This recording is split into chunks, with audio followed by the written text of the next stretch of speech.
Brought to you bye रजनीगंधा।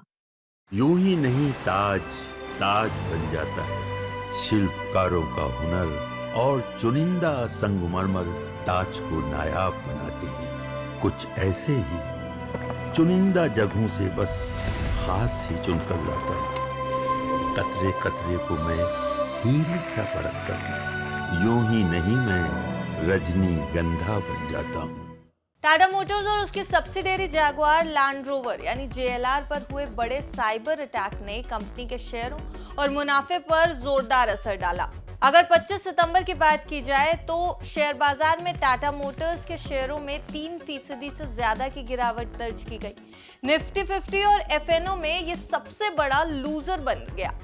वजह है जेएलआर पर हुआ साइबर अटैक। अब इस झटके ने पूरी कंपनी को हिला कर रख दिया है। पूरी कंपनी ने इस झटके को महसूस किया है। उसके बाद क्या कुछ हुआ है कंपनी के ऊपर, चलिए आपको समझाते हैं। देखिए, फाइनेंशियल टाइम्स की रिपोर्ट कह रही है कि इस अटैक से जेएलआर को करीब 18,000 करोड़ रुपए यानी 2 बिलियन यूरोस का नुकसान हो सकता है। ये रकम कंपनी के पिछले पूरे साल के मुनाफे से भी ज्यादा है, यानी आप समझ सकते हैं कि कंपनी को कितना बड़ा झटका लगा है। वहीं रॉयटर्स की एक रिपोर्ट के मुताबिक अगर देखें तो जेएलआर ने अभी तक साइबर इंश्योरेंस डील फाइनल नहीं की थी, इसलिए ये हमला अनइंश्योर्ड रह गया, यानी कंपनी को एक और मॉनेटरी लॉस। जेएलआर की ओर से इस पर अभी तक कोई भी आधिकारिक टिप्पणी नहीं की गई है, लेकिन इस पूरी खबर ने शेयर बाजार में टाटा मोटर्स के स्टॉक को हिलाकर रख दिया। देखिए, ये साइबर अटैक 31 अगस्त को हुआ था, जिसने कंपनी के ग्लोबल आईटी सिस्टम को बुरी तरह प्रभावित किया था। जेएलआर ने 1 सितंबर को बयान जारी करके कहा था कि वो इसे सुलझाने की पूरी कोशिश कर रहे हैं, लेकिन हालात बहुत गंभीर थे और वो और भी ज्यादा गंभीर हो गए। अब कंपनी के मुताबिक हालात इतने गंभीर हैं कि 23 सितंबर को कंपनी ने फैक्ट्रियों की बंदी को 1 अक्टूबर तक बढ़ा दिया, यानी जो 23 सितंबर तक बंद हुई थी फैक्ट्रीज, अब वो 1 अक्टूबर तक बंद है। अब ब्रिटेन में जेएलआर की 3 प्रमुख फैक्ट्रियां हैं, सेलिहुल, हैलोवुड और वॉल्वरहैम्पटन इससे प्रभावित हुई हैं। यहाँ रोजाना करीब 1000 गाड़ियां बनती हैं। अब रिपोर्ट्स ये कह रही हैं कि कंपनी को हर हफ्ते लगभग 560 करोड़ रुपए यानी कि 50 मिलियन यूरो का नुकसान हो रहा है। अगर संकट नवंबर तक खिंचता है तो अब तक का नुकसान 5 मिलियन यूरो से भी ऊपर जा सकता है। और अब जरा कंपनी के फाइनेंशियल नंबर्स देख लीजिए। वित्तीय आंकड़े भी आपके सामने रख देते हैं। वित्त वर्ष 2025 में जेएलआर ने टाटा मोटर्स की कुल ऑटो रेवेन्यू में 72% का योगदान दिया था। नॉर्थ अमेरिका मार्केट में अच्छे प्रदर्शन की वजह से रेवेन्यू बढ़ी थी। फाइनेंशियल ईयर 2025 में कंपनी ने करीब 1.8 बिलियन यूरो का प्रॉफिट कमाया था, लेकिन इस साइबर अटैक से असर हुआ है 2.1 बिलियन यूरो तक का।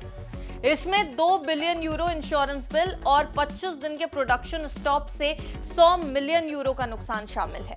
अगर हालात लंबे समय तक नहीं सुधरे तो कंपनी को करीब 36,000 करोड़ रुपए की रेवेन्यू लॉस हो सकती है और साथ ही साथ 2,600 करोड़ रुपए का प्रॉफिट लॉस भी हो सकता है। ऊपर से ये झटका ऐसे समय में आया जब भारत में टाटा मोटर्स की कारों की फेस्टिव डिमांड तेजी पकड़ रही है। देखिए, भारत में इस समय फेस्टिव सीजन चल रहा है। नवरात्रि के बाद दिवाली, धनतेरस, ये सब कुछ आना है। जीएसटी रेट कट के बाद सिर्फ नवरात्रि के पहले दिन ही कंपनी ने 10,000 गाड़ियां डिलीवर की थी और 25,000 से ज्यादा इंक्वायरीज भी कंपनी को मिली थी। लेकिन जेएलआर का संकट कंपनी की कंसोलिडेटेड आमदनी का करीब 70% प्रभावित कर रहा है। अब मार्केट एक्सपर्ट्स का ओपिनियन भी आपको बताते हैं। देखिए, मार्केट एक्सपर्ट्स का कहना है कि अगर प्रोडक्शन ज्यादा दिनों तक रुका रहा तो वित्त वर्ष 2026 की दूसरी तिमाही यानी Q2 और Q3 तीसरी तिमाही की कमाई पर दबाव आएगा। सप्लाई चेन और वेंडर्स भी प्रभावित हो रहे हैं। ट्रेड बुल्स के एनालिस्ट सच्चिदानंद उत्तरेकर ने टाटा मोटर्स का शेयर बेचने की सलाह तक दे डाली। उन्होंने शेयर 682.95 रुपए से गिरकर 669.5, ऊपर से शेयर भी 669 के स्तर पर खुला और 665 रुपए तक चला गया। उनका स्टॉप लॉस 677 रुपए और टारगेट 654 से 640 रुपए तक रखा गया है। अब ब्रिटेन का रुख करते हैं, वहां की सिचुएशन भी समझने की कोशिश करते हैं। वहां ये पूरा मामला देखिए पॉलिटिकल रंग रूप लेने लगा है। बिजनेस मिनिस्टर पीटर कायल और इंडस्ट्री मिनिस्टर क्रिस मैकडोनाल्ड ने जेएलआर के सीईओ से मुलाकात भी की है। पिछले 1 साल में ब्रिटेन की 40% से ज्यादा कंपनियों पर साइबर अटैक हो चुके हैं और अब जेएलआर का नंबर भी इस लिस्ट में आ गया। हाउस ऑफ कॉमन्स में मिनिस्टर क्रिस बाइंट ने यह कहा भी है कि सरकार और नेशनल साइबर सिक्योरिटी सेंटर हर संभव मदद करेंगे। अब ऐसे में जेएलआर का पक्ष जानना भी जरूरी है। जेएलआर का कहना है कि उनका फोकस इस समय ग्राहकों पर, कर्मचारियों पर और सप्लायर्स को सपोर्ट करने पर है। लेकिन यूनियंस और सांसद मदद की मांग कर रहे हैं, क्योंकि कई छोटे सप्लायर छटनी करने पर मजबूर भी हो चुके हैं। अब ऐसे में अगर कंपैरिजन किया जाए तो हाल ही में मार्क्स एंड स्पेंसर्स पर भी साइबर अटैक हुआ था, लेकिन उनके पास इंश्योरेंस कवर था। यहां पर जेएलआर थोड़ी मात खा गई। जेएलआर इंश्योरेंस फाइनल करने की प्रक्रिया में ही थी कि हैकर्स ने सेंध लगा दी। ऐसे में जेएलआर को ये बड़ा झटका लग गया और वो इंश्योर्ड भी नहीं हो पाई। कुल मिलाकर ये पूरी घटना ये बता रही है कि साइबर सिक्योरिटी इस समय कंपनियों के लिए भी बेहद अहम हो चली है, खासकर तब जब जेएलआर जैसे ग्लोबल ब्रांड पर हजारों नौकरियां और कई निवेशकों का भरोसा टिका हुआ है। ऐसे में न सिर्फ जेएलआर को नुकसान हुआ है, वित्तीय घाटा होता दिखाई दे रहा है, वहीं टाटा मोटर्स के स्टॉक भी निवेशकों को इस समय परेशान कर रहे हैं। टाटा मोटर्स के स्टॉक में इस समय भारी गिरावट है। हालांकि अब क्या होता है, जेएलआर किस तरीके से इसको डील करता है, ये सब कुछ देखने की बात होगी। फिलहाल टाटा मोटर्स को लेकर के जब हमने एक्सपर्ट रजत देवगन जी से बात की, मार्केट में क्या कुछ चल रहा है टाटा मोटर्स को लेकर, तो एक बार आप भी देखिए कि उन्होंने क्या कुछ कहा। तो इसकी वजह से टाटा मोटर्स को आज झटका लगा है और टाटा मोटर्स का स्टॉक कुछ देर पहले तक 3% से ज्यादा की गिरावट दिखा रहा था। हालांकि अभी भी 3% के आसपास की गिरावट दिखा रहा है, लेकिन ये सिर्फ और सिर्फ जेएलआर विंग को पड़ा हुआ नुकसान सर टाटा मोटर्स के ऊपर इतना हेविली इंपैक्ट कर सकता है? नहीं, आप जितना बोल रहे हो 2 बिलियन पाउंड्स का लॉस है वो।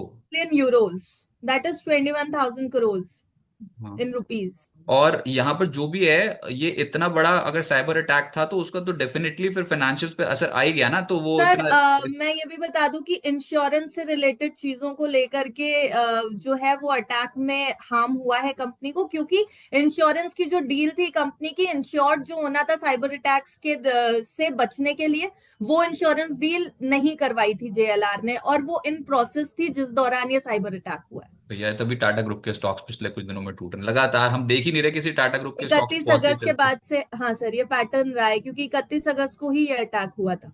बस एक टाटा इन्वेस्टमेंट हाल फिलहाल में चला है, बाकी सब मामला ठुसम ठुस है। और आज भी आप देखोगे टाटा ग्रुप के स्टॉक्स में गिरावट है। पिछले तो आप कुछ दिनों से देख रहे हो कि टीसीएस जैसी कंपनी नहीं चल पा रही, टाटा मोटर्स जैसी कंपनी नहीं चल पा रही। और मैं फिर कह रहा हूँ कि जब से रतन टाटा जी का निधन हुआ है ना, उसके बाद से हमने टाटा ग्रुप के स्टॉक्स में इतना तेज गति से ऊपर जाते देखा भी नहीं। सब फंसे फंसे महसूस कर रहे हैं। तो ओवर पीरियड में सबसे बड़ा ग्रुप है हमारे इंडिया में, जी। उसके स्टॉक्स नहीं खरीदे जा रहे ढंग से विदेशी हम्म। निवेशकों से। तो हम तो आप और हम तो कितना ही खरीद लेंगे। विदेशी निवेशक जब तक नहीं खरीदते या फिर इंस्टीट्यूशन जब तक बहुत हेविली कॉन्फिडेंस नहीं दिखाते तब तक नहीं चलेगा। टाटा मोटर्स के ऊपर एक पॉजिटिव अनाउंसमेंट अगर कभी आई तो पीवीसीवी वाला जो आपका बिजनेस अलग हो रहा है दोनों में से और अलग अलग शेयर्स मिलेंगे, वो पॉजिटिव हो सकता है। लेकिन अभी के लिए ये साइबर अटैक वाली खबर ले डूबी। और कहाँ हम जीएसटी रिफॉर्म्स के ऊपर, नई बुकिंग्स के ऊपर हम इतना भरोसा करके चल रहे हैं। बहुत बढ़िया बढ़िया गाड़ियां हैं, लोगों को जीएसटी बेनिफिट मिला होगा, वो भी हाई एंड कैटेगरी में कितना मिलेगा। बड़ी बड़ी गाड़ियां खरीदते हैं लोग, टाटा की छोटी वाली गाड़ी कम जी। लोग खरीदते हैं, वो तो मारुति और फिर hyundai और होंडा की तरफ चले जाते हैं।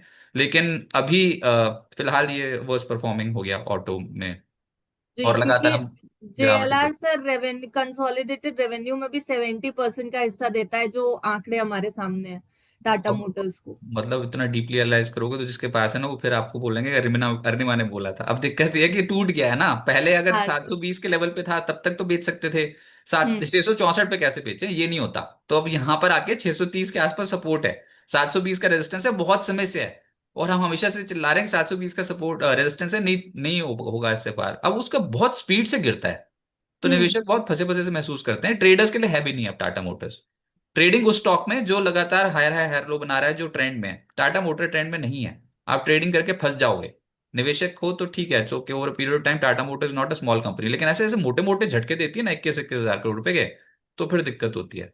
तो अभी तो टाटा ग्रुप के बहुत सारी कंपनियां टूटी, टाटा मोटर भी उसमें से एक है। अभी हाल आज तो ज्यादा फोकस में है, लेकिन आप ये देखो ना, ट्रेंड, टीसीएस, टाइटन, टाटा भी कंज्यूमर टूटा सब हुआ है टूटे हुए हैं जी। आज। सब टूटे हुए हैं टाटा ग्रुप के स्टॉक्स। सर तो ये सिर्फ खबर का असर तो नहीं हो सकता कि टाटा के ग्रुप के और भी स्टॉक्स टूट जाएं? टाटा मोटर्स के ऊपर जेएलआर की खबर का असर हो सकता है, बाकी स्टॉक्स? मैं तो साइबर अटैक नहीं के ऊपर होना है मतलब, ये मैं सोचता हूँ। तो फिर अब इफ एंड बट तो कुछ भी लगा लो, इतनी सारी कंपनियां, टाटा ग्रुप के ऊपर ही साइबर अटैक हुआ है। तो ठीक है, किसकी साजिश थी ये? अरे भैया किसी नहीं ग्रुप पता में अभी चला इतना पैसा बन ही नहीं रहा, वही तो दिक्कत हो रही है स्टॉक मार्केट में। तो ये पूरा साल ही ऐसा निकल गया।